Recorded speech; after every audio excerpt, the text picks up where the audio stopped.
Assalamu alaikum.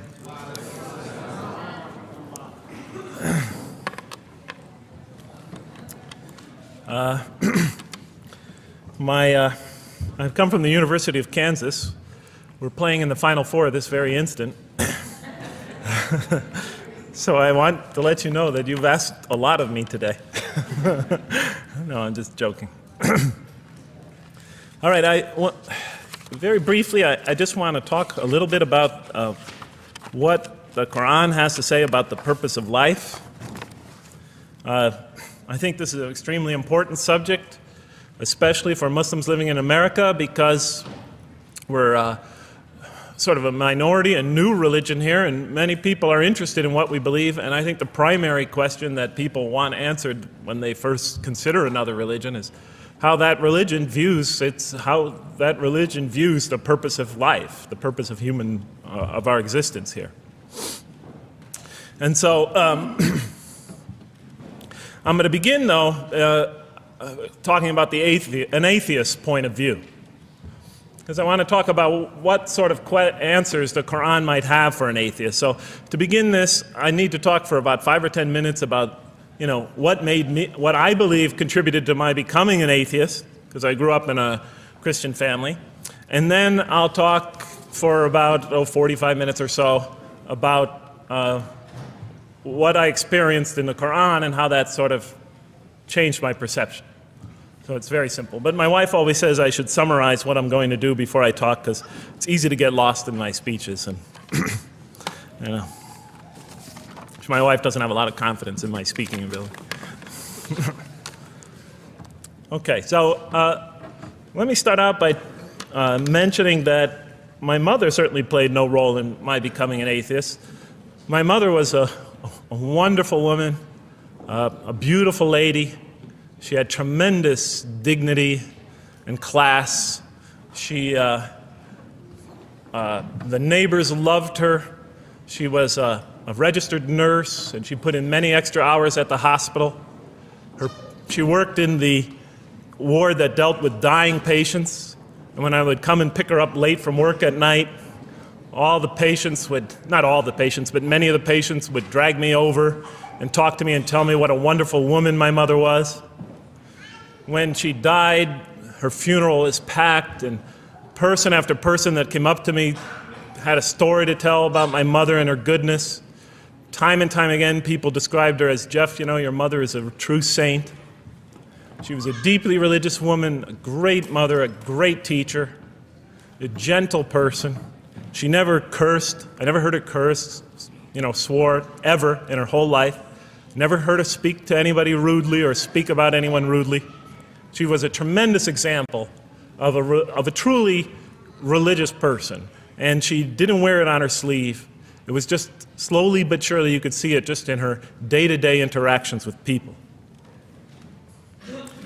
My father, on the other hand, was a difficult man. My father, for some strange reason, had this tremendous rage inside him. I don't know where he got it. He had this terrible violence inside him. And every night he would try to quell that violence with hard drinking. And his drinking, though, only made him all the more volatile. Because my father could be laughing and joking one minute, and he could fly into an angry rampage the next for some unexpected reason. You never know what would trigger it. And once he flew into that angry rampage, it would take, he would just go wild in the house. The house would be in havoc. And he would rage on and on and on, and it would take an awful lot of liquor and several hours before he would finally go to sleep. And this would happen night after night after night. And so my 4 brothers and I was the 4th in line. My 4 brothers and I lived a frightening and precarious childhood. But I'd have to say the worst of it was watching my father regularly taunt and threaten and abuse my mother. And it would happen day in, day in, day in, day out, night in, night out. And it was a never-ending nightmare. You see, it's really not so bad when you're the target of your father's violence. You might think it's bad when a child is the target of their father's violence, but it's really not all that bad. At the moment of attack, you're really not thinking about anything except your own survival. When he's firing punches at you or kicking you on the ground or chasing you throughout the house, or when he's threatening you, I'm going to hurt you, bad boy, you're not thinking about anything at that moment except escape. While all that's going on, you're not thinking about the aftermath or consequences, the psychological repercussions or anything like that. And when it's all over, you might even excuse the onslaught because you figure maybe you somehow deserved it. If not for what you did this time, maybe for something you did in the past. You could always put the blame on yourself. But a far worse fear is the terror that overcomes you when you watch your father go after your mother. Because she's the only source of warmth and kindness, of love and protection that you know. And if he were to take that away, from a little boy's standpoint, then you've lost everything. But far worse than the fear is the guilt. And it comes over you from several directions. First of all, there's the guilt that comes at you upon you from the growing antipathy you have towards your father. Because we're taught to love and respect our parents, and we are born with this natural bonding attachment to them. But when you watch something like this happen night after night after night, and this rage is growing inside you, you're being pulled in opposite directions. Then there's also, of course, the guilt that comes when you think that you might be the cause of this night's violence. Maybe something you said or did that you didn't even realize triggered it. Maybe just your father's dislike of you triggered an argument between your mom and him that is now raging on downstairs. But the worst guilt of all, and it is by far the very worst, is knowing that you did nothing to stop your father from hurting your mother. Because while he raged on against your mother downstairs, you hid in your bed and you trembled underneath the covers. Maybe you whimpered and you cried and you put the pillow on your head. And thus, you traded personal respect for personal safety. And with each such incident, you come to realize with ever greater and greater clarity, you come to realize your own weakness, your own impotence, your own incompetence, your own worthlessness, your own cowardice. And the hate grows and festers inside you, not only for the man that you call father, but for yourself as well. It is a terrible, terrible thing to make a young boy choose between his mother and himself. It is extremely unfair. I noticed that tomorrow there's going to be tomorrow morning a lecture about spousal abuse given by Dr. Shaheen Rizwan. I hope you'll all attend it. I think it's a very important subject. When I was little, I used to daydream about life without my father. I just wanted the violence to go away. I wanted not to be afraid anymore. I felt like I was trapped in a bad dream and there was no way out. And so I prayed to God again and again and again to remove my father from our lives. But he was always there, and very soon I began to wonder if God really was. I could not fathom why God would subject my mom to such lifelong punishment. I could not imagine what great sin she must have committed, or that we, her children, must have committed to deserve my father. I didn't have the maturity to sort out such questions, but I had enough fear and anger to provoke them. I was too young to see the wisdom in allowing my mom to suffer the violence and abuse of my father. I was too young to understand why God would let innocent children tremble night after night after night in their beds, fearing that they might not see their mother the next morning. I was too young to see how the mercy of God could even extend to my father with all his terrible failings. All I could see in my world was chaos and violence and fear, and so it became easy for me to question the existence of God. And I began to do that at a very early age. I'll even say that the turmoil of the 60s and 70s that's the age when I was a teenager in the late 60s, early 70s, only reinforced my skepticism.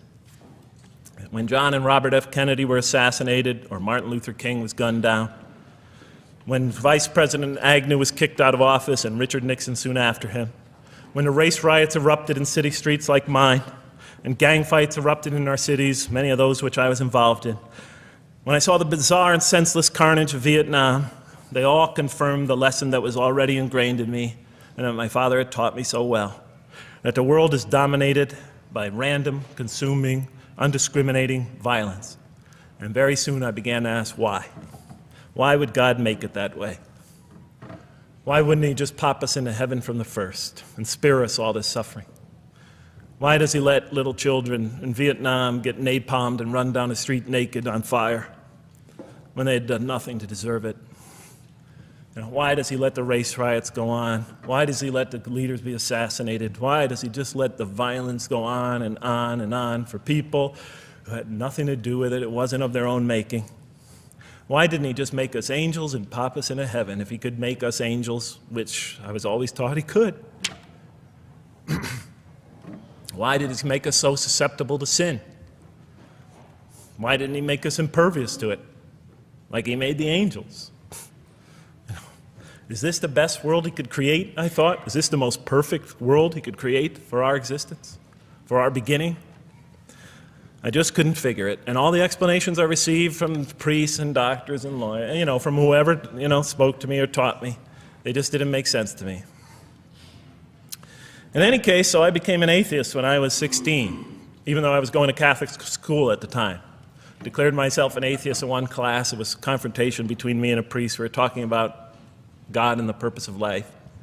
And I expressed my views, and he said, well, then you don't believe in God. I said, well, I guess I don't. And then through my junior and senior year of high school, I got an F in religion, even though I continued to do very well on the tests. In any case, when I was 28, to make a long story short, some friends of mine gave me a copy of the Koran. And one night I was sitting in Diamond Heights, my apartment in Diamond Heights in San Francisco. I was working that time at the University of San Francisco. I was 27, 28 at that time, I can't remember. And I ran out of stuff to read, and I took this gift that my friends gave me and I began to read it. And I came to the first verse. Well, I opened the Quran, read the first page, then the second, and then very quickly, in the second surah, about 37 verses into the Quran, I came upon the story of mankind. And I have to admit, I read through it very quickly. It was about 9, 10 verses long, story of the first man and woman. And I recognized some of the details. It was similar to what I had learned when I was a child, but I noticed that there was something wrong. It was apparent to me that whoever authored this Quran, of course I wasn't a Muslim at the time, so I didn't have any idea who that was, whoever authored this Quran clearly did not understand the real meaning of the story, because they had obviously gotten the details confused. They didn't even understand the whole purpose of the story. And so I just read through it once, and then I read through it again, just to try to see what kind of point the author was making, and then I read through it a third time and a fourth, and then I realized this is something strange going on here. I'm going to read this much more carefully. I'm going to need to go through this story line by line, verse by verse, because it's obvious that the author is trying to bring out another point. And I wasn't quite sure what it was, but definitely he packs a lot of meaning into almost every word. And I thought the writer at least seems to have a great measure of brilliance. And so I'll try to sort of take you through what my experience was as quickly as I can. So I came to the 30th verse of the second surah, Surah Al-Baqarah, and it began like this. It said, "Behold, your Lord said to the angels, I am going to place a vicegerent on earth." The Arabic word is khalifa. It means a representative or an emissary of mine. "I am going to place a vicegerent on earth." And they said, the angels said, "Will you place therein one who will spread corruption and shed blood, while we celebrate your praises and glorify your holiness?" And God said, he said, "Truly I know what you do not know." See, that's the verse that hooked me. That's the verse that caught my attention. That's the one that kept on making me read the story again and again and again. Because listen to the way it begins. Behold, your Lord said to the angels, I am going to place a representative of mine on earth, a vicegerent of mine, an emissary, one who acts on my behalf. I thought, that's not the way it goes.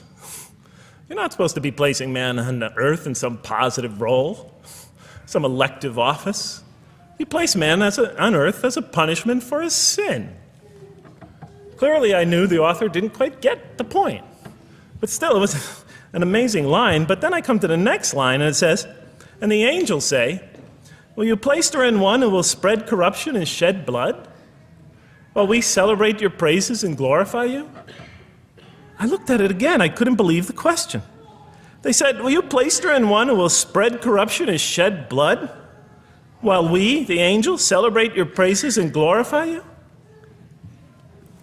I looked at that and I said, exactly. That would be my question. Why would you create this being, supposedly for some positive role, when he's capable of doing tremendous wrongdoing? When he could spread corruption and shed much blood? Why would you create this violent and pernicious creature when you could create angels? As the angels clearly say, while we, the angels, celebrate your praises and glorify you. They're asking one of the most fundamental questions in the entire history of religion. Why create you, man, this utterly fallible creature, this creature who could rebel against God's will, who could do such tremendous wrongdoing, who could wreak havoc like no other creature on earth, when you can make them angels? And look where the question is being asked. It's being asked in heaven. It's almost like saying, look, why don't you just make them angels and be up here in heaven with us, you know? Why don't you just make them angels, pop them into heaven, he's fine.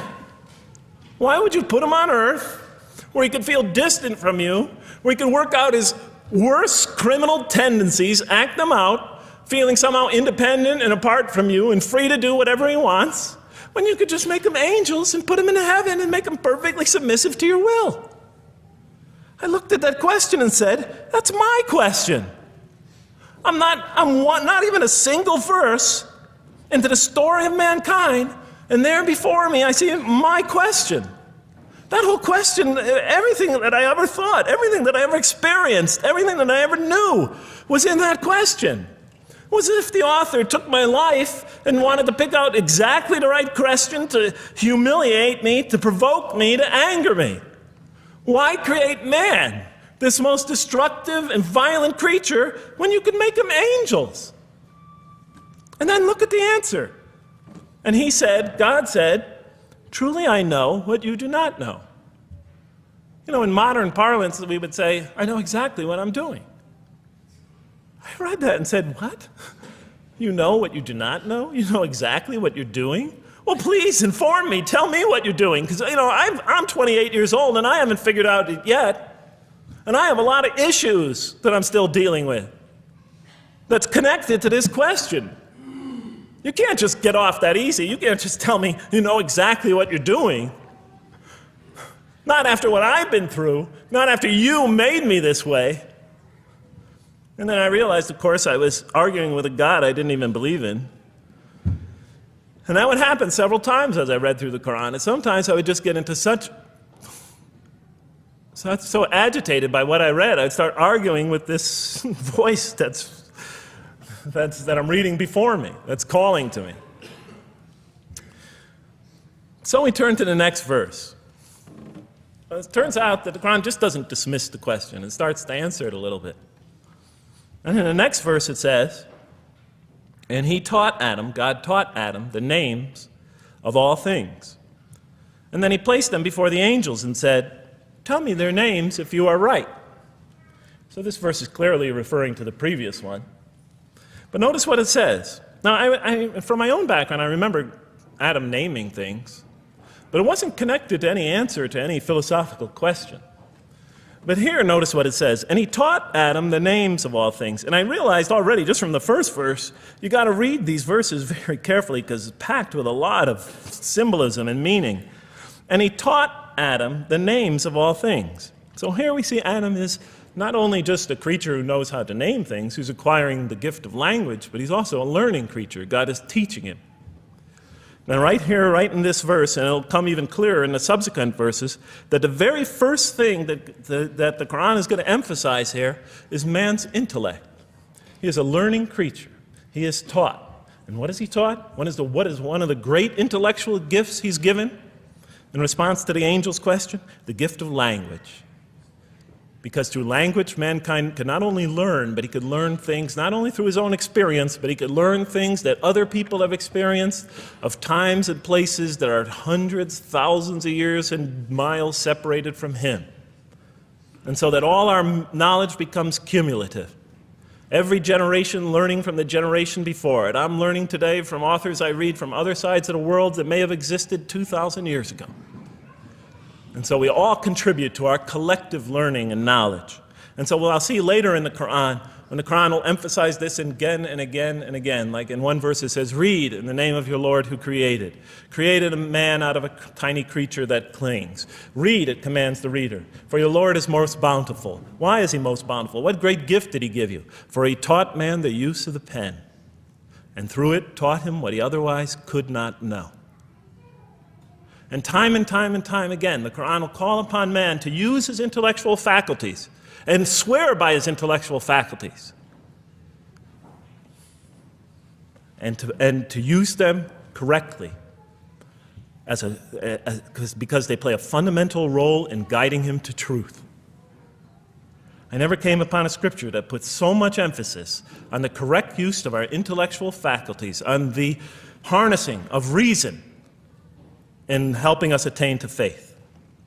And he taught Adam the names of all things. And then he placed them before the angels and said, tell me their names if you are right. Okay, you have this objection you have this natural question about this creation of mankind. Here, this mankind is this human being, this human creature is a learning creature. He has many intellectual gifts. Here, I'm going to place these things before you. Tell me their names if you are right about man. And what did the angels say? In the next verse they say, glory to you. We have no knowledge except what you have taught us. In truth, it is you who are knowing, the wise.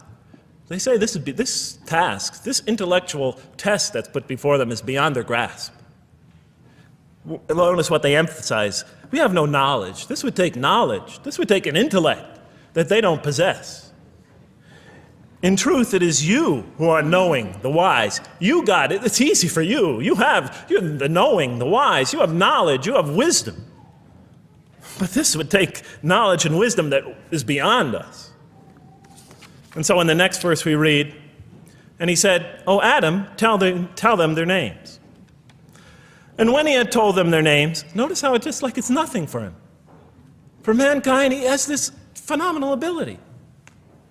And when he had told them their names, as if it's just a triviality for man, he names them. "O Adam, tell them their names." And when he had told them their names, God said, "Did I not tell you that I know what is unseen in the heavens and the earth? And I know what you reveal and conceal?" And he's clearly going back to the angel's question. Yes, you have these natural concerns about the creation of mankind. Yes, he could do these evil things. But look at this tremendous intellect he has. This is something you have overlooked, that you haven't considered. And that's clearly the point of these verses. Even though I felt that the author didn't quite, it was as if I realized that he didn't misunderstand the story. He was taking one of the great stories in the history of humankind, one of the fundamental greatest stories in the history of mankind, and molding it and using it as a vehicle for an entirely original message. And God said, "Did I not tell you that I know what is unseen in the heavens and the earth? And I know what you reveal and what you conceal?" In other words, didn't I tell you I know exactly what I'm doing? And then in the next, and didn't I not tell you that I know what you reveal and conceal? I looked at that. What question what did they reveal and what did they conceal? What did their question reveal and conceal? I thought about it for a minute. Oh, it's obvious. What did their question reveal? You just go back and look at the question. It revealed the sinful and sinister propensities of man. I mean, it's obvious, right? Why are you all looking at me like that? You're starting to scare me. You're all looking very serious. Am I losing you? Wow. Okay. So, they revealed the sinister and evil propensities of man. But what did their question conceal? And all you have to do is think about it for a minute. Human beings, yes, they could do evil. Yes, they could do wrong. Yes, they could create misery. But they could also do exactly the opposite. They could choose to do evil. They could choose to do tremendous good. They could choose to do tremendous violence. They could choose to show tremendous compassion. They could choose to be, to live by falsehood. They could choose to live by the greatest truths. They could be terribly ugly. They could be terribly beautiful. And up until that point in my life, I, like the angels, that only saw one side of the coin. And for the first time, when I read that verse, believe it or not, it was an eye-opener for me. I had always been obsessed with the evil potentials of human beings. When I read that verse, I realized that, and I had a great example right in front of me with my own mom, I realized that I had been blinded by only one side of human nature. So we go on to the next verse. And behold, we said to the angels, bow down to Adam, and they bowed down. But not so Iblis. Iblis is like the father of Satan. Satans, satanic beings, forces, creatures, existences. He refused and was arrogant. He was of those who reject faith. An interesting statement. And behold, we said to the angels, bow down to Adam. And they bowed down.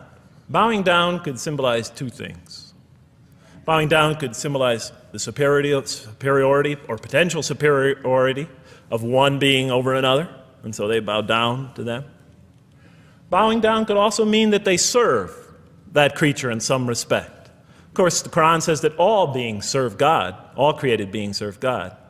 But this verse seems to be indicating, and the rest of the Quran will make it clear, that these angelic beings, these angelic entities, will serve the development of mankind. We'll even see later that the satanic beings serve the development of mankind. Both forces, angelic and satanic, will serve the development of mankind. Because one will present man with a choice to do the most altruistic things.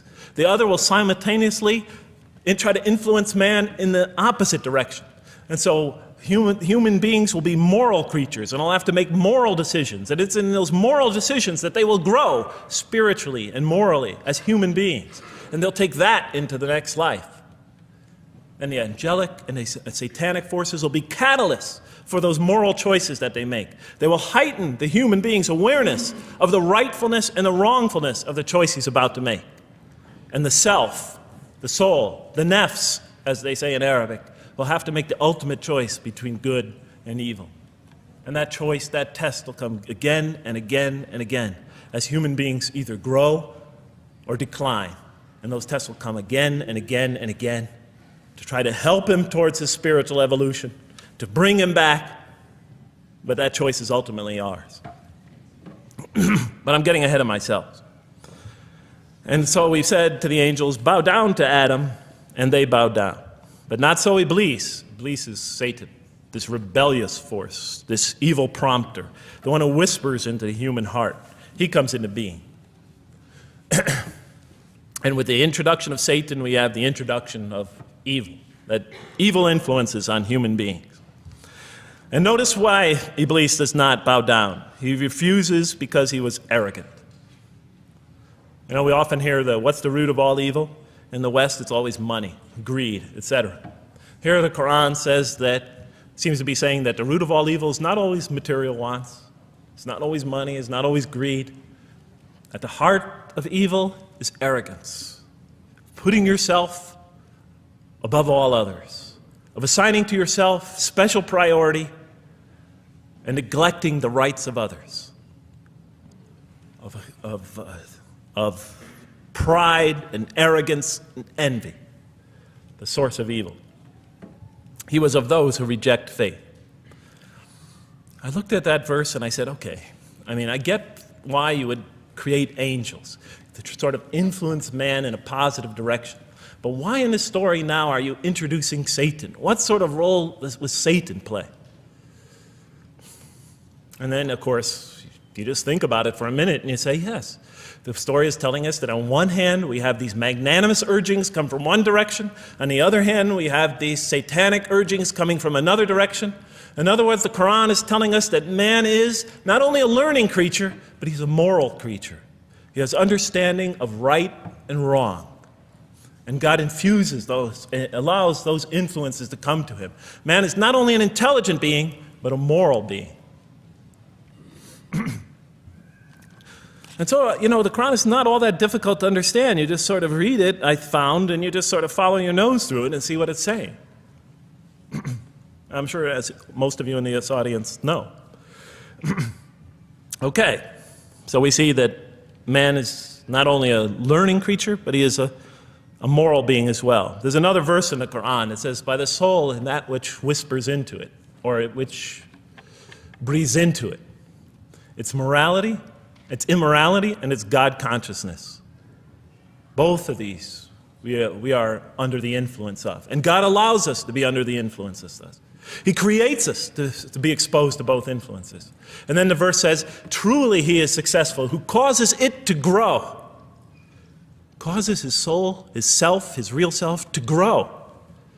And truly he is lost, who stunts it, who disallows, who destroys his personal growth. So mankind is not only an intellectual being, but a moral being. And we said in the next verse, O Adam, dwell you and your spouse in the garden, and eat freely thereof what you wish, and eat freely thereof what you wish. But come not near this tree, for then you will be among the wrongdoers. I looked at this verse and I was, starting to wonder if the author was drifting back to the old story again. I was confused. And we said, O Adam, dwell you and your spouse in the garden, and eat freely thereof what you wish, but come not near this tree, for you will be among the wrongdoers. I thought it was drifting back to the old story. Man sins, man's punished for his sins with earthly life. Maybe the author is drifting, he had a good idea, and now he's drifting back to the sort of traditional story. Maybe he couldn't make his mind up what story he wanted. Except for a couple things about this verse, and this happened with almost every verse as I read through it, is that the whole tenor of the passage is sort of not what you would expect. I noticed that the Quran in this story has a tremendous penchant for understating things. Because it says, and said to Adam, dwell you and your spouse in the garden, and eat freely thereof what you wish, to Adam and his spouse. But come not near this tree, for you will be among the wrongdoers. I mean, there's no sense of God being threatened by the possibility of man eating from the tree. In this story, we don't see in this verse, we don't see that God is nervous at the prospect, that he's threatened by the prospect, that he's anxious about it. The tree that he picks, it seems like he's just picking out any tree. Nothing special about the tree. Go not near this tree, for you will be among the wrongdoers. Satan will later come to him and tell him it's a tree of eternal life, of a kingdom that never decays. Turns out to be a complete falsehood in his part. Nothing special about the tree. It's just a tree. God's not nervous at the prospect at all. In the tradition that I came from, God is threatened by the prospect. He has to put an angel with a fiery sword by to protect the tree so that mankind never goes next to it again. I'm not putting it down, I'm just pointing out the difference of the story. They're both beautifully told. But he has to guard the tree. Why? Because if they eat from it, they'll become gods like us. This man, he's already has a rebellious nature. Can you imagine if he eats from this tree? Can't let him get near that tree. But here, just, calmly says, but if you do, you will be among the wrongdoers. God is not worried about himself. It's just warning man, making it clear that if you do this, you've committed a wrongful deed. Again, the whole tenor of all these verses, as you read through it, is God knows exactly what he's doing. Okay, next verse. But Satan caused them to slip and expelled them from the state in which they were. And we said, go you all down, some of you being the enemies of others, And on earth will be your dwelling place and provision for a time. What? I said. I mean, you know, I was expecting now the rage, the anger, the violence, the jealousy. That's what I was expecting. Okay, they eat from the tree. Where's the rage, the violence? I'm going to punish you now. You're going to sweat on earth. And you're going to suffer, and you're going to stub your toe, and you're going to work, and you're going to labor. And you're going to die there for what you did. And where is the woman? All right? And the woman, all right? She's the one who's going to suffer the most, right? She'll have to suffer labor pains and monthly cycles, right? And bleeding and crying out when her children come into the world. And she'll scream out. And worst of all, the greatest humiliation, the man will rule over her. When he's obviously her intellectual inferior because she and the angels she and Satan seduced him, and he just bumbled along and committed a real, wrong deed.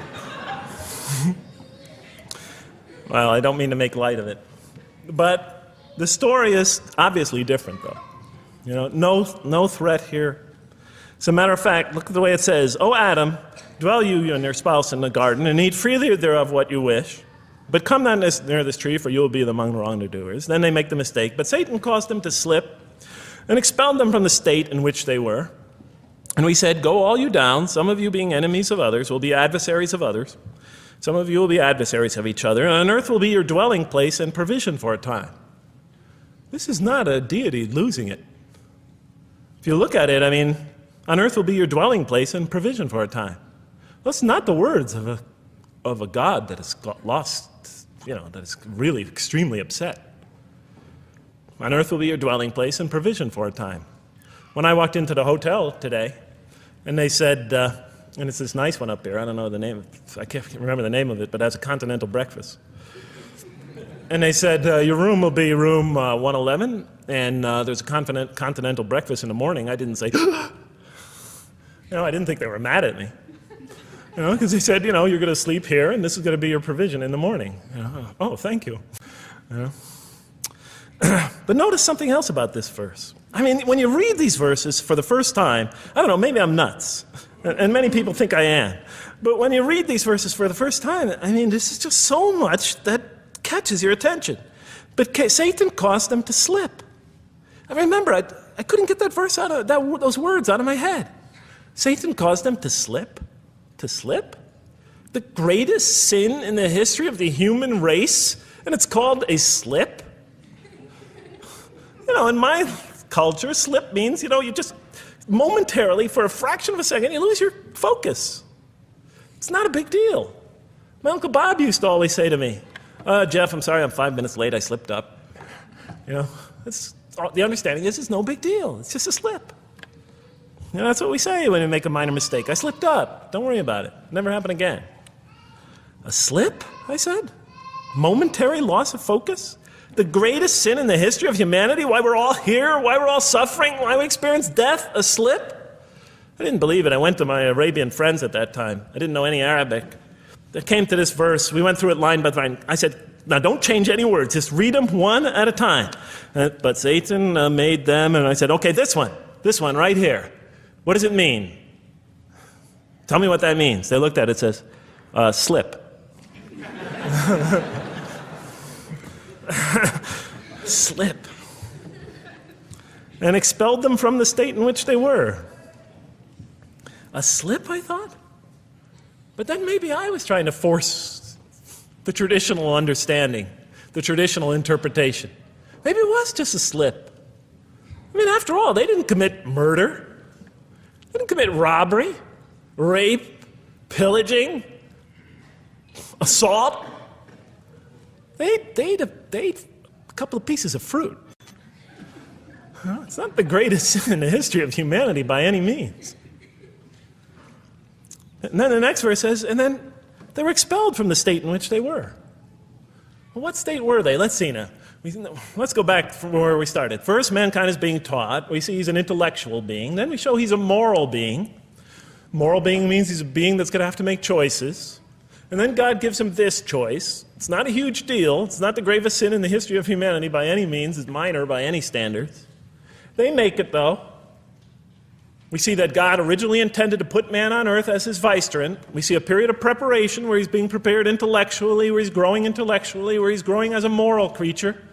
When does God finally put him on earth? What signals that he's ready to begin? He makes his first independent choice. It's not the worst deed in the history of humanity.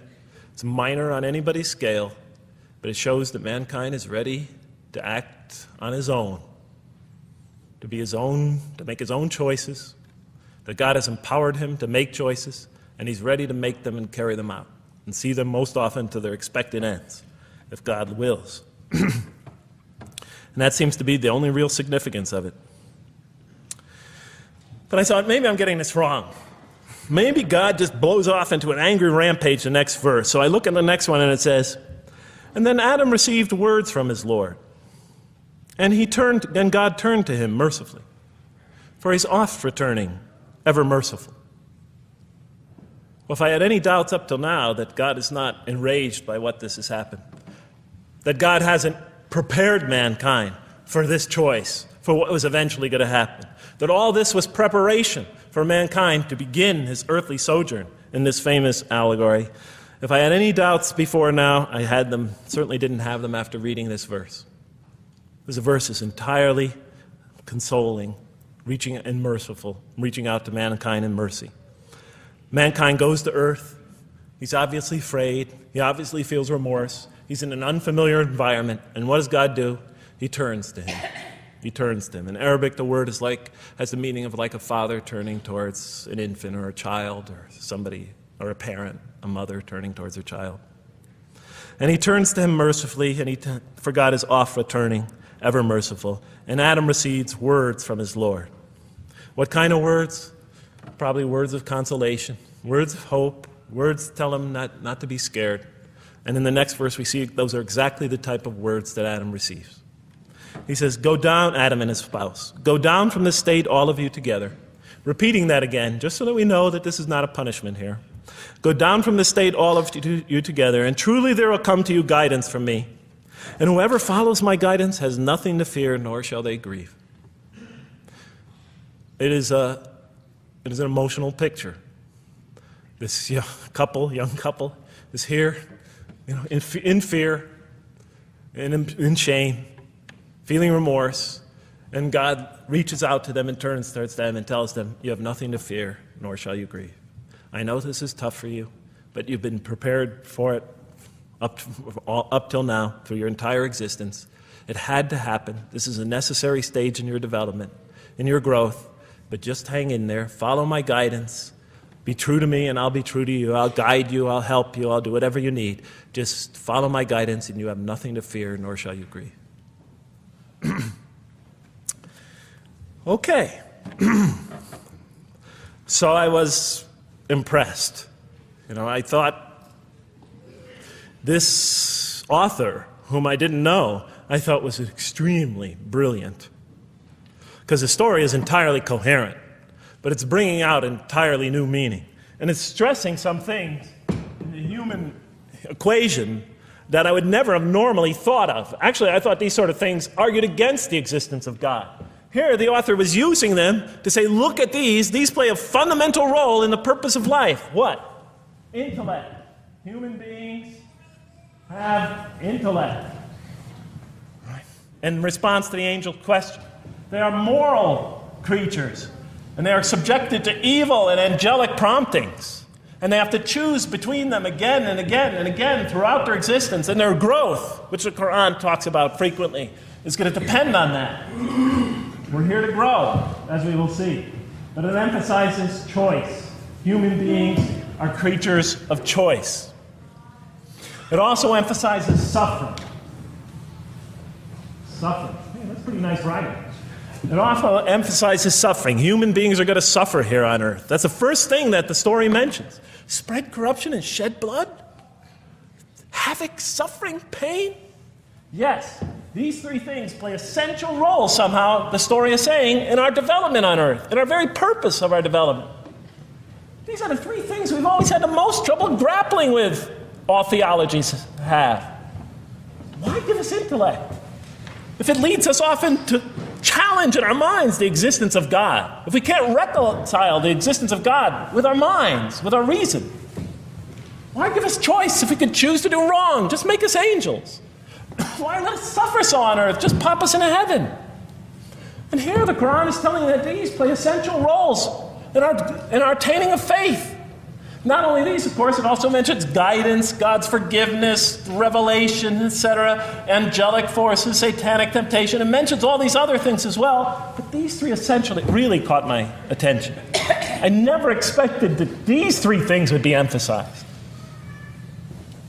And so as I read through the Quran, I looked, anytime I saw anything that seemed to relate to this, I would write down notes and underline it. You know, and I would walk up and down in San Francisco with my pen as I'm walking, because I like to walk about 7 miles every day, and I'd be underlining.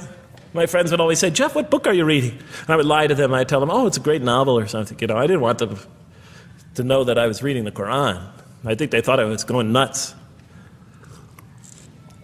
But in any case, so very quickly, I was wondering, does the Quran really emphasize reason? Does it really emphasize choice? Does it really emphasize suffering? How much more time do I have, Madam Speaker? 35? 25, okay. I'll do the best I can. So let me just try to indicate to you, as I read through the Quran, and I'll try to get through this quickly because you guys look tired. And I know you're interested to find out how that basketball game is turning out. Let's see, does the Quran really emphasize reason as essential to human growth, to this experience we're having on earth, to our very purpose? And the answer is definitely yes.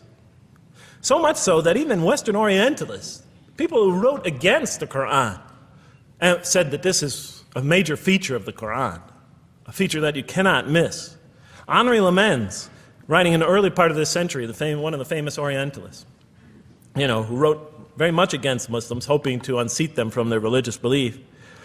He wrote, "The Quran," and this is his quote, "is not far from considering unbelief as an infirmity of the human mind." Unbelief is, he thought, and he was saying it mockingly, is like, you know, you can't think straight. You're not using your mind right, as my father used to say. Maxime Rodinson wrote at length about the rationalistic approach of the Quran to faith. And this rational tone of the Quran is one of its most salient features, beyond doubt. I'll just give you a few quotations. One of its fundamental themes is that people ignore or reject God's signs and corrupt religion precisely because they do not use their reason. And the Quran will say that again and again and again. The Quran says about the disbelievers, they refuse to reason and are a people who do not reason. I have 7 such quotes in the Quran. The Quran will say, "Will you not reason?" It mentions that 14 times to the reader. God reveals signs and lessons and admonitions so that, and this is a quote from the Quran, perhaps you will finally use your reason. There are 8 such statements in the Quran. From the Quran's viewpoint, reason and faith are allies, just as illogic and false belief are allies. And it clearly sets the conflict along these lines. It says the right way has henceforth become clear from error. Those who benefit most from the Quran are persons of insight. 16 such statements in the Quran. Firmly rooted in knowledge, 8 such statements. Use their reason, 10 such statements. Stand on clear evidence and proof, 7 such statements. Those who oppose this revelation are deluded, 9 such statements. In manifest error, 28 such statements. Ignorant, 15. Foolish, 3. Have no understanding, 9. Only follow surmise and conjecture, 9. And blindly adhere to tradition, multiple times. It states that. In an almost Socratic style, the Quran repeatedly quizzes the reader and calls into question his or her assumptions. Again and again, it asks us, what do you think? 18 such statements. Have you considered this or that? 13. Did you suppose? 7. Sounds like a math teacher. Do they not ponder? 2 such statements. Do you think? Do you even think? 18 such statements. The message is clear. To gain truer faith, we need to free ourselves from inherited notions and examine our beliefs rationally. Learning plays a key role in human development. Read, the Quran exhorts the reader. For God taught us the use of the pen and taught humankind what it otherwise could not know. In life, nature, and history, in the Quran, there are signs and lessons for those who are wise. There are 21 such statements. The Quran states over 100 times that it has been revealed to make things clear. I thought the author of this Quran must have had a strong mathematical insight, a natural mathematician. All throughout, when I was reading, I was trying to imagine what he must have been like. God teaches humanity both directly and indirectly, and sometimes so subtly that we are unaware of his instruction. Thus, he tests us in multifarious ways. Of course, I just want to make it clear, Muslims believe God himself is the author of the Quran. Sometimes I give this speech and people come away and ask me, Jeff, who is the author of the Quran anyway? But I didn't know. So I was just trying to figure it out. Repetition is indicative of the importance given to certain ideas. It should be observed that the Arabic word for knowledge in the Quran, ilm, appears 854 times in the text in its various forms. It's one of the most frequently occurring words. So the Quran really does put great emphasis on reason in our spiritual quest. Does it put great emphasis on choice? Well, here's what it has to say. Let there be no compulsion in religion. The right way is henceforth clear from error. It's a choice, and it must be freely made. And it's a choice between correctness and error, between right and error, between reason and falsity. Had God willed, he could have indeed guided you all, it says in the Quran. I went, why not? I thought. Why not just guide us all? Why let some of us choose to go this way and that way? The Quran was constantly provoking me as I read it. Do not the unbelievers know that had God willed, he could have guided all mankind? Oh, do not the believers know that had God willed, he could have guided all mankind? Okay, I'm an unbeliever, I thought. Tell me, why didn't you guide all mankind? If you want us to be in conformity of your will, just make us that way. And if we had so willed, we could have given every soul its guidance. Why did you let us be creatures of choice? Just program us to do the right thing. Never make a wrong choice. Had God willed, he could have made us all one community. He could have made us clones of one another. But he didn't. It wasn't part of his plan. Enlightenment has come from your Lord. He who sees does so to his own good. He who is blind is so to his own hurt. It's your choice. Says it again and again in the Quran. Remember when I was reading this, I was a disbeliever. And this scripture is constantly reminding me, it's your choice, Jeff. It's no compulsion in this. It's your choice. It's up to you. You're probably not reasoning correctly here. Think a little harder. Come on, try. It's just a few more steps. And whoever is guided is only to his own gain, and whoever is stray, I am only a warner. It's your choice. We have revealed to you the book with the truth for mankind. He who lets himself be guided does so for his own good. He who goes astray, it's to his own hurt. It's his choice. There are many, many such references. I'll stop there. But you get the point. The Quran clearly emphasizes that choice plays a key role in our development. But what about suffering? Suffering's the biggie, right? That's the real major question. What does the Quran have to say about suffering? Because every religion deals with suffering in a different way. It's either something you have to be saved from, and so some religions stress salvation, or it's something that you have to sort of transcend through meditation and training, so you can sort of not feel it so much, get above it and beyond it. Some religions see it as primarily punishment. Some of the more ancient religions see it as the result of the precarious and whimsical, control of many gods working against each other, playing with human beings. Different religions have dealt with it in different ways. But almost all of them, I would indeed say all of them, have sort of seen it as something not so good. But let's see what the Quran has to say about it. Something to be avoided, to transcended, to be saved from. The Quran says just the opposite. You are going to experience it. You will suffer in this life. And it plays a fundamental role in your development and your growth and in what you are to become. This scripture didn't just say you're going to experience it. It said you should embrace it. You should struggle through it. Your life should be a struggle, it says. It should be a jihad. Yeah, right? But that's what it says. Jihad means struggle. When the Quran most says jihad, it's very seldom, it's most often not in the context of fighting. Qital is the Arabic word for fighting. But it says even in the Mecca verses, long before Muslims had to defend themselves against their oppressors, it mentions that you have to struggle in the path of God. With the Quran, it even says. Struggle in the path of God with this Quran. Life is a struggle. It says in one verse, most assuredly we will try you with something of danger and hunger and the loss of worldly goods, with the loss of your lives and the fruits of your labor. Most assuredly we will try you. It's not just talking about evil people, good people. But give the good news, the glad tidings. Be happy for those who are patient in adversity and suffering. Good news, I thought? Doesn't the author understand the terrible effects of suffering? Give the good news to those who are patient through adversity, who when calamity befalls them say, truly unto God we belong and truly unto him we shall return. In other words, that this could benefit them. It was a remarkable statement. Here's another one. Do you think that you can enter paradise without having the like of those who passed away before you?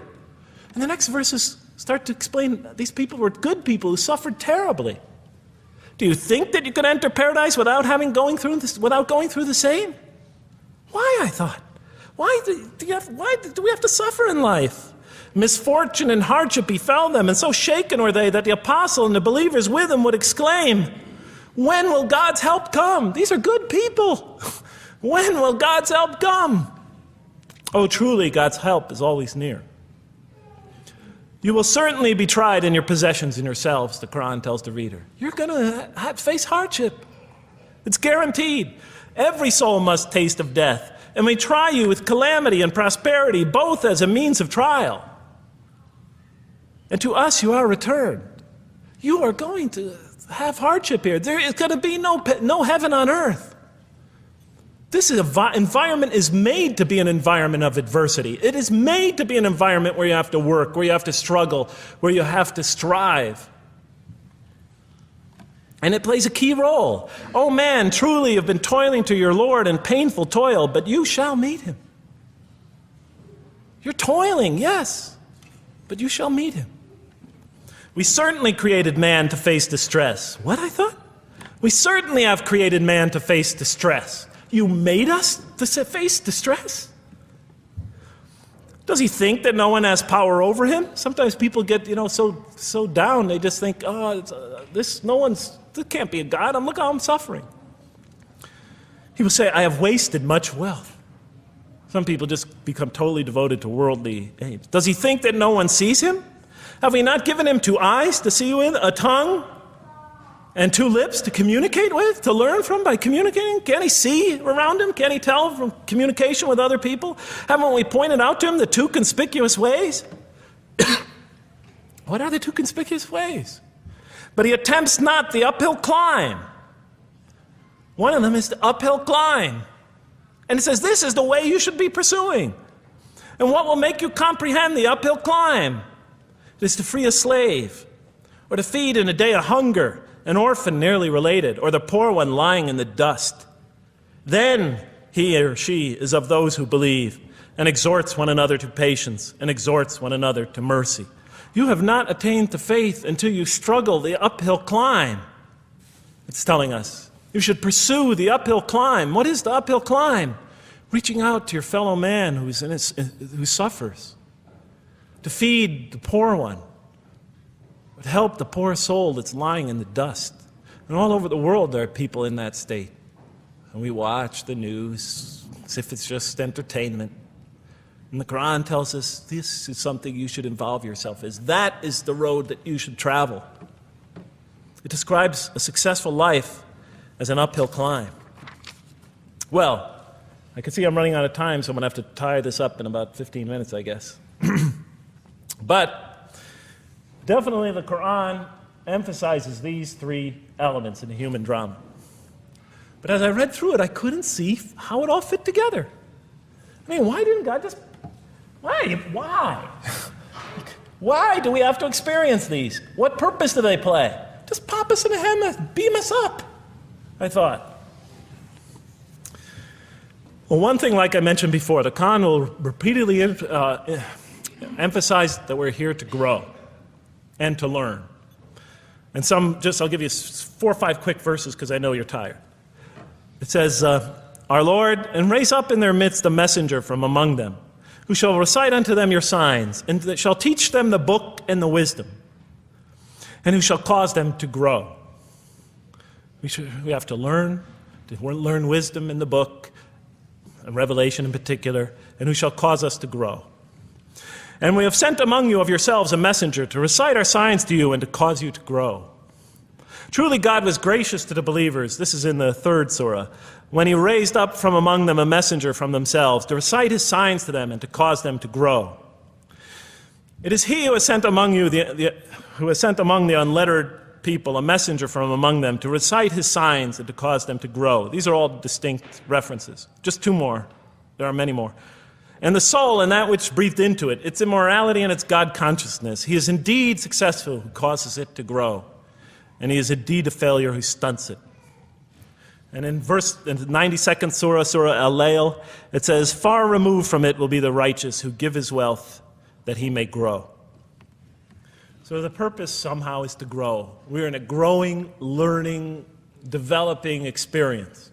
We weren't just created when we came into the world. This is actually a stage of our creation. Just as our development in the womb was a stage in our creation, our essential stage in our physical creation, this is an essential stage in our personality creation, in the creation of our real being. That which we take into the next life, our essential selves. We've gone from the physical creation in the womb, primarily physical, now to the human creation, the personality creation in this stage. I thought maybe I'm, projecting my own neurosis into the scripture. Maybe it doesn't really emphasize that life has a purpose. But time and time again, I would find it does. For example, just quickly it says, those who remember God standing and sitting and lying down and reflect upon the creations of the heaven and earth and say, Our Lord, you did not create all this in vain. You did not create all this in purpose. Just when I was starting to think, maybe the Quran really doesn't state a purpose of life. It really doesn't mean there's a real purpose of life. Maybe I'm reading into it something that is there. I would come upon verses like that would force me to just read a little further, make me think, well, maybe it's just around the corner. We have not created the heaven and the earth and whatever is between them in play. If we wished to take a sport, we could have done it by ourselves, if we were to do that at all. God doesn't create to satisfy his whims or fancies or entertain himself. Do you think that we created you purposely and that you will not be returned to us? It says in the 23rd surah, the true sovereign is too exalted above that. In the 44th surah, we did not create the heavens and earth and all that is between them in play. That serves a purpose. Now, what sort of purpose can it possibly serve? So I tried to, apparently the Quran speaks about believers and those who are the rejectors. You have the believers on the one hand, the rejectors on the other. Now apparently God has created us to be believers. So I tried to study what the Quran has to say about the believers, and it's a natural thing to do, to see what it wants us to become, if it has anything to do with these essential elements that it stated. I mean, it's a natural way to approach it. I think you agree. Do you agree? Somebody nod your head. That's what I say to my math students. Just one head nod is enough for a mathematician. Get one head going, okay, I did my job. Okay. So, how does the Quran describe the believers? What are they supposed to attain to? What is their ultimate thing that they're supposed to get? What are they ultimately supposed to achieve? And it's very clear when you read the Quran that what they will achieve in this life and will experience to so much greater degree in the next is they will experience a relationship of love with God. They will turn to God in love and God will turn to them in love. In the Quran, God's mercy, compassion, forgiveness, kindness, beneficence, warmth, generosity, all the things we normally think associated with God are freely given to all mankind. But when the Quran speaks of God's love, we would normally think of that as God's love. But when the Quran speaks about God's love, it's talking about something very special. His love is always presented as a relationship between two. If we do not turn to God in love, then we just receive His mercy, forgiveness, kindness, beneficence, warmth, generosity, all those wonderful nurturing things, His nurturing, and we reject it. And so we never really experience that love, because we never really turn to it and open ourselves up to it. It is always there for us, but unless we enter into that relationship, that love, that give and take, that relationship of love is never develops. We reject it, and that's what the word kafir means. It means to reject, to turn your back, to ignore, to throw something, a gift that someone gives you behind your back. And so the Quran tells us that the believers will experience this sublime relationship of love. It says, "Yet there are men who take others besides God as equal, loving them as they should love God. But those who believe love God more ardently. Say, if you love God, follow me, and God will love you and forgive you your faults, for God is the forgiving, the merciful. O you believe, if any from among you should turn back from his faith, then God will assuredly bring a people He loves and who loves Him." And throughout the Quran, I'll mention time and time again that God loves the believer. God loves this type of person. God loves that type of person, and so forth and so on. So it's quite, and I'm trying to pick the speed up here, so you'll have to excuse me for that.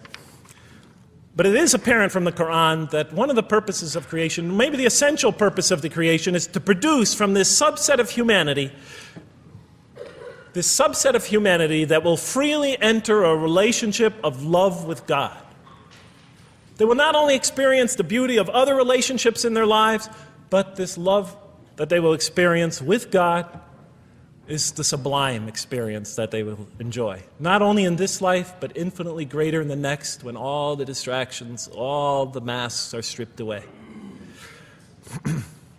Okay, I thought, you created us to love you, for us to turn to you in love and to experience your love, to receive and experience your love.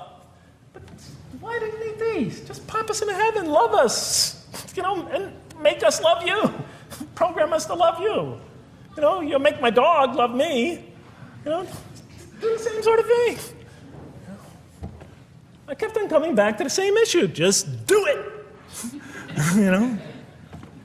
Okay. Still couldn't see it, and I was almost through the Quran, and I thought either I'm dumb or this scripture just never really got to it. Okay, so I didn't give up. I thought, okay, what's the next natural thing to do? Okay, so we're here to develop this relationship of love with God. The Quran tells us that, if we are believers and we do good, we'll experience great joy and peace in this life, not only through our relationship with God, but through complementary relationships with all the people around us, and this world will be a one for us of peace and serenity, even though we have to struggle and survive and suffer. But I couldn't see, how this all tied in with this suffering business, and why He couldn't just put us into heaven. So what's the next natural thing to say? Okay, so we're created to have this relationship of love with God, to enter this relationship, to experience and receive all that He has to offer us. So the natural thing to do is to study the two partners in that relationship. What does the Quran have to say about us, the believer? What does it ask of him and her? What does it require of them? And then what does the Quran tell us about God? And then is there some essential nexus, some essential connection between them, and does it have anything to do with these? Because if the Quran doesn't show that, then the essential link that links all this together, that pieces it all together, is missing. And as I thought to myself, whoever this author is, and by now I knew he had fantastic genius, even though he came from the primitive confines of the most backward, most uncivilized sector of humanity, of people that had no literary history, really, to speak of, no great works of literature, no scriptures that preceded him, even though he came from the desert of culture, even though this came out of that environment, and the mind behind it had to be tremendously and phenomenally genius to come out of that surrounding and produce something like this. If that essential link was missing, I knew that, he was great, but, and extremely great. But, what do you expect? How could anybody answer those questions? Nobody in the history of humanity has been able to answer them. Okay, so I thought, first I'll see what the Quran has to say about the believers. What does it require of them? Then what it has to say about God, and see if there's some essential link. Are you following me? You're giving me the note. Get off the stage. Okay, I'll do my best. It's a deep subject. We're almost done. Bear with me a few more minutes. I'm sorry, really. I know Siraj Wahaj, when he gives these sort of speeches, he always says, okay, I'm finishing up now, and then 10 minutes later he says, you thought I was telling you to... I won't say that, but just give me a few more minutes. Bear with me. Okay, quickly. What does the Quran ask of the believers? From the Quran's many exhortations and its descriptions of acts and types of individuals loved by God, it's not difficult to compose a partial list of things that the Quran wants us to do, which it calls good deeds, time and time again. To believe in God, to have faith in God, to have a relationship with God, and to do good. So what does it describe as these good deeds? Well, as I read through the Quran, it says that... Can I take this away? Remember, intellect, choice, suffering. It says we should show compassion. Show compassion.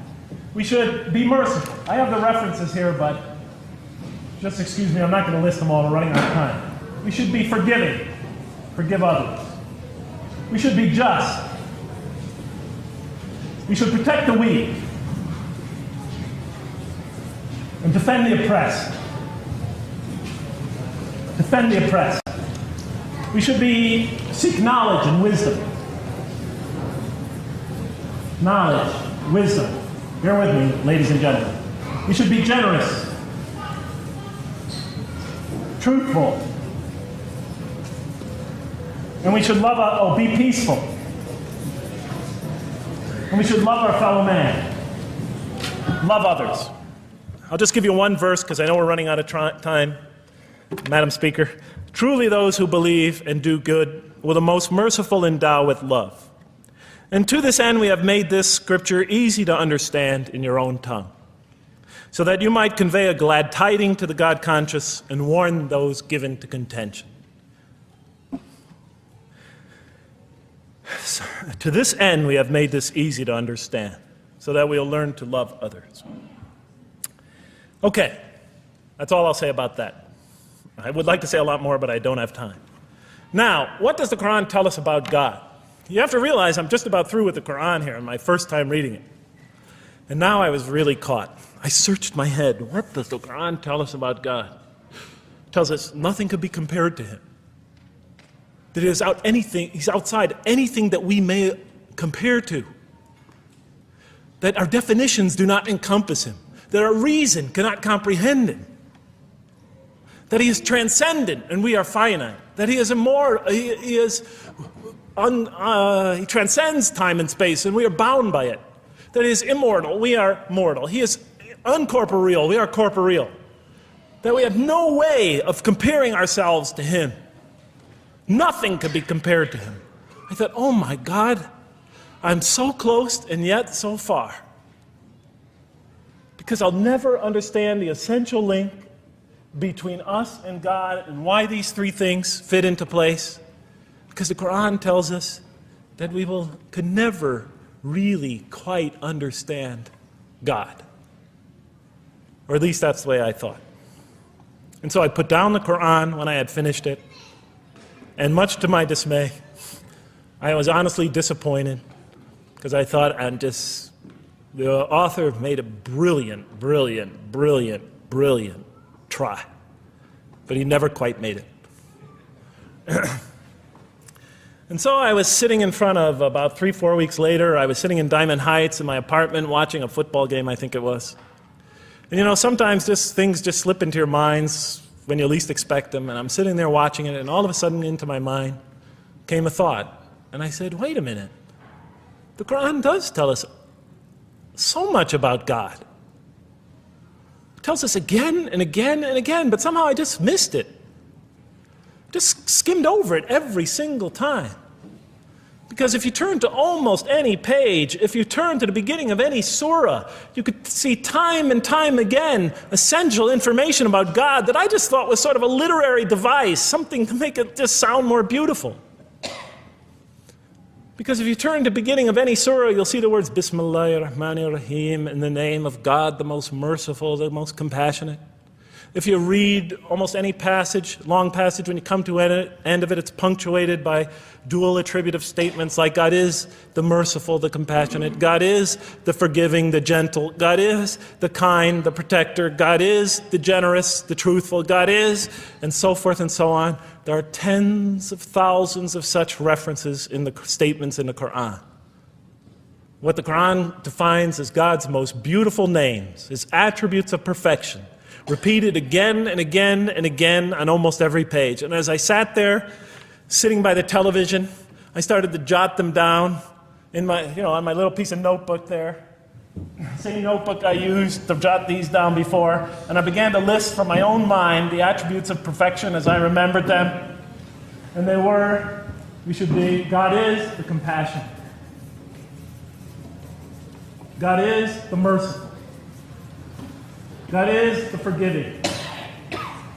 God is the just, the protector, the defender of the oppressed and the weak, the knowing, the wise, the generous, the kind, the truthful, the loving, the peaceful, the source of all peace, the truth, and so forth and so on.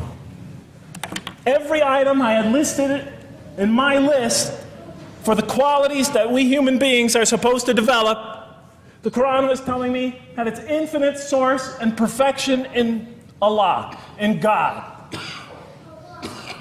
And then all of a sudden, all the pieces fell together. Then I suddenly saw it, as I see most of you probably see as well. That now, suddenly it all began to make sense to me. In what way do I say that? Well, it was now obvious why we had to develop these qualities. It was now obvious how these things on the floor here fell into place. And I'll just say it clearly. We're here to develop a relationship with God, to become closer to God. But how can you become closer to God when He's transcendent and you're finite, when He's immortal and you're immortal, vice versa? When He's immortal and you're mortal, when He's unbound, fettered by time and space, and you are, and so forth and so on. How can you become close to that one? If I want to become close to you, I need to have something to share with you, something that we have in common. So for example, if I want to come close to this young man here physically, I'll approach him, because we both have bodies, and I can position my body closer to him. Physical presence, bodily presence, is something we both share. If I want to become closer to that gentleman back there, if I want to become closer to him intellectually, I'll reason with him so we will have a convergence of minds, because we both possess reason. If I want to become closer to one of my sisters on this side emotionally, I'll try to appeal to their sentiments, because we both share feelings and similar types of experiences that generate those feelings. But how does one become closer to God? What do we share with Him? We share with Him exactly what He gave us. Because the Quran tells us that when we came into this life, He breathes into our spirit something of His Spirit. And that we come into this world with the seed of these very qualities within us. And we could either kill them, stunt them, as the Quran says, or cause them to grow.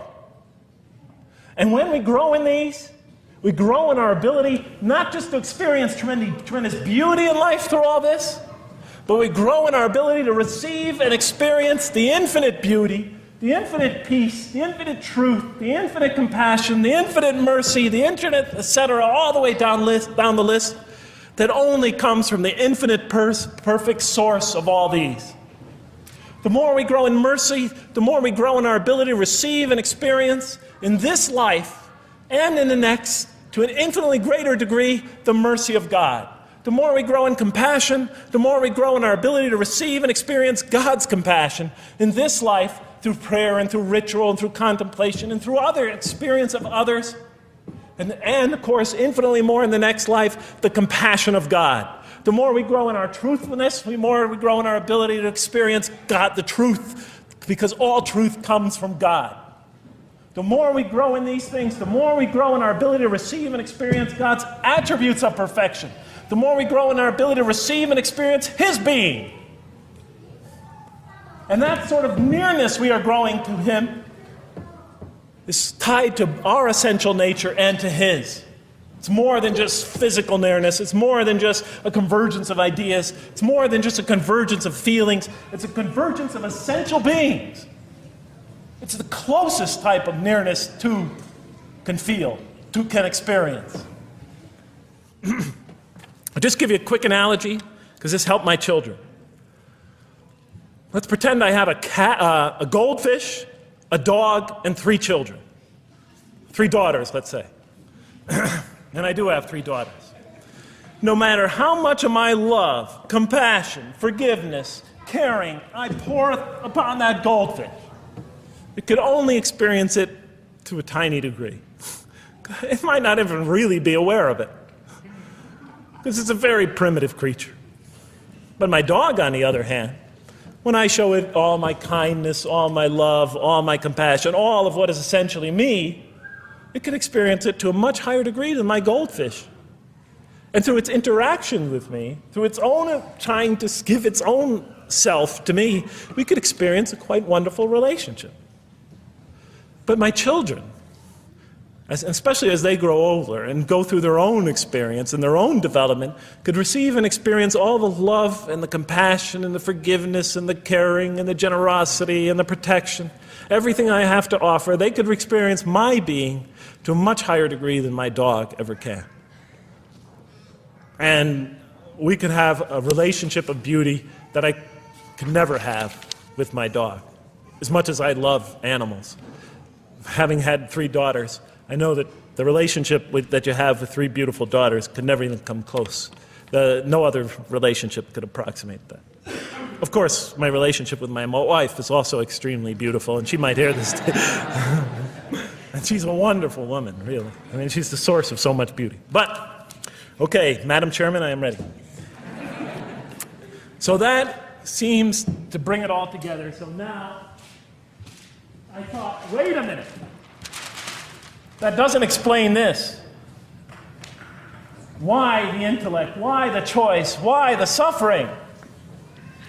I thought, you almost had me, this Quran. You almost duped me. You almost tricked me, seduced me into accepting this philosophy. But wait a minute. What about intellect, choice, suffering? Why do we have to experience these? Why couldn't you just programmed us to be merciful, compassionate, forgiving, etc.? Why do we have to go through all this? And then, of course, the answer came to me as quickly as I thought of it. So we are creatures, and we grow, and we become. And yes, and you can make us anything you want, but you can't contain any of those attributes I listed without these 3 things. In mathematics, we try, 3 premises that go into, proving a theorem. We try to see if we could take one of them away, and if it's essential. And all 3 of these are definitely essential. For example, you could program a computer never to make an incorrect statement, but it doesn't become a truthful computer. Never heard anybody say to me, Jeff, this Macintosh is the most truthful computer I ever saw. If it's programmed, it's not truth. You could program a CAT scan to help the sick, but it doesn't become compassionate. Never heard a doctor say, Jeff, if you want to see a compassionate CAT scan, you come right over here. Right? Because all those things, compassion, forgiveness, truth, caring, love, all are born out of choice, suffering, and reason. In order to do a compassionate deed, when we consider reaching out to someone in compassion, that person, first of all, that's inconceivable without the presence of suffering, an environment where there's suffering.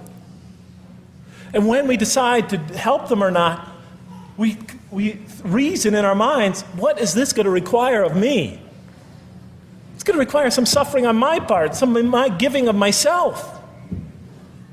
And without that mental process, it doesn't become a compassionate deed. And if it isn't by choice, it's not a compassionate deed. It's that choice that makes it compassionate. Same thing with truth. Truth is a choice between telling the truth or not telling the truth.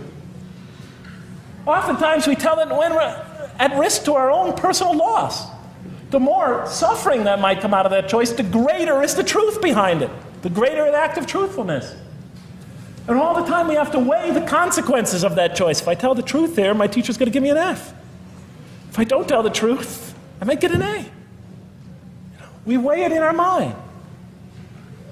Last example, the famous wedding vow.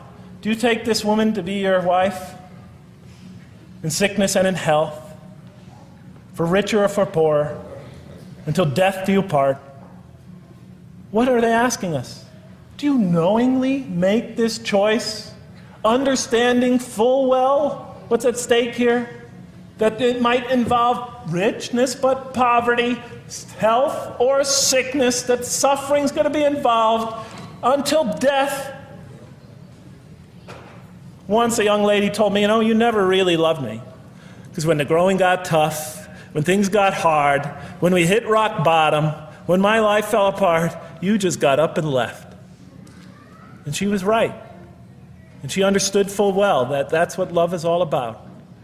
It is through giving and suffering together and hanging in there with each other and not bailing out and persevering through suffering, making that choice and knowing what you're doing. All those three things are essential.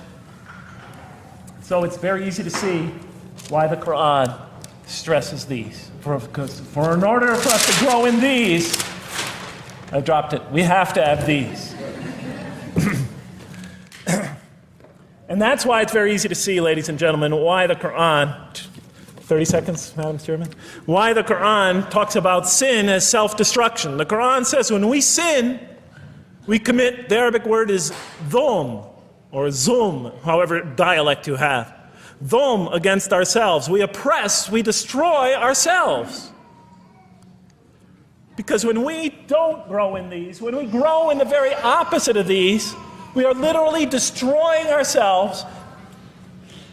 When we grow into the things that are antithetical to these, we are destroying our natures and will not allow ourselves to receive and experience the beauty that could be in store for us this life and the next. It's like coming into this world and developing in the womb none of the physical things you need to experience comfort and joy and peace and happiness on a physical level in this life. It's as if you're coming into this life and you've destroyed yourself physically somehow in the womb, and you came into it and you had nothing to protect you from the cold, from the heat, from the harshness of the elements, from germs, from disease, nothing to protect you, nothing to satisfy, give you the ability to satisfy your thirst or your hunger, nothing for you to experience any physical comfort. This is all that matters as we go into the next life. If we don't develop these through our relationship with God, our very purpose of our being, then we will experience terrible suffering in this life, worse than if we came into this life in a physical state that didn't avail us of any of the comfort of this life. And so it'll be worse than fire. It'll be worse than endless fire. It'll be worse than the worst hell we could possibly imagine. So the Quran tells us, that yes, when it talks about heaven and hell, it's used very powerful symbolic language, but what it essentially is telling us is imagine the greatest joy and wonder and peace and serenity you could ever experience, and that's what's open to you on the one end. But on the other end, imagine the most terrible suffering that you could possibly bring on yourself, and you could also do that to yourself as well. It'll be worse than anything you could have ever imagined. So, and it's, the Quran tells us that God says on the day of judgment, I did not harm you in the least. You destroyed yourselves. And it could say that in total objective truth. And that's why the Quran, well, I think I'll leave it at that because Madam Speaker is about to shoot me. I still have other things to talk about, but I want to find out how that basketball game is going. So thank you so much for listening to me for so long. And may the peace and mercy of Allah be upon you all. I didn't mean to try to scare anybody at the end. That wasn't my goal. I was just trying to make a point. And may the peace and mercy of God be upon you all. Thank you so much. Assalamu alaikum.